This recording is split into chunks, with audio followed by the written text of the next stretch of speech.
The piece I'm going to do tonight is called Stigmergy. Stigmergy is a concept that comes from insect biology.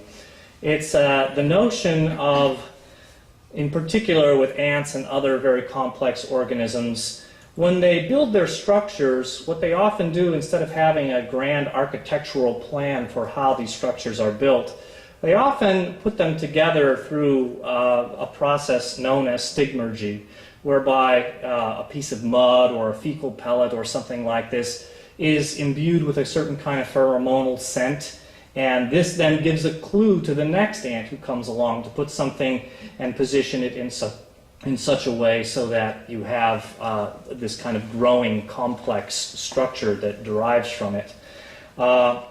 This is found very commonly and frequently in many insects that have complex behavior and are quote-unquote superorganisms, like E.O. Wilson refers to them as. Also, though, in the piece I make reference to wikis, because if you think about it, wikis are really kind of the same kind of action or concept that's going on here, whereby one person puts down a little piece of something that makes a definition for the term that is at hand, and then somebody else comes along and adds a little bit more and adds a little bit more, and by and large, over a period of time, you have this kind of elaborate structure. And quite honestly, it may be a metaphor for writing in itself, because if you think about the way we put down words or phrases or sentences, that these sometimes lead to how we will follow them with other sentences or phrases. So the piece is called Stigmergy. The only other thing I think I need to point out here is the term verbigerate, which is one I had to drum up there. But verbigerate means to repeat one or several sentences in a rather monotonous tone. Stigmergy. A worker places a fecal pellet at some particular spot. Its location, shape, and odor determine what should be done next. The verb needs no supervisor. The noun makes mechanical contact with the verb and recruits it in a tandem running. The noun and verb antennate. The noun will scout ahead and intuit its next place, and the verb will follow with my urging it into the world to become something that has really happened, a history. Like when you added to the wiki without any idea what you were going to say, just bang, bang, bang, a verbicide.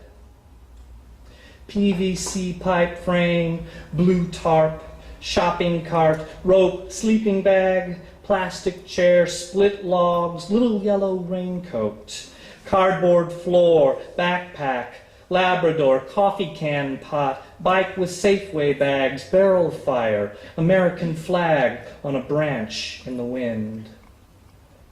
In a world running out of room for wild things, the tent city accumulates like a cold front.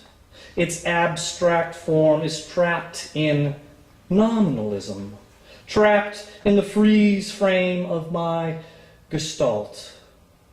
The lost action appears later on video, the one with the dead verb carried to the litter dump, where they rest with the other defeated enemies of nouns, with the Maconia, with the pile of predicate waste.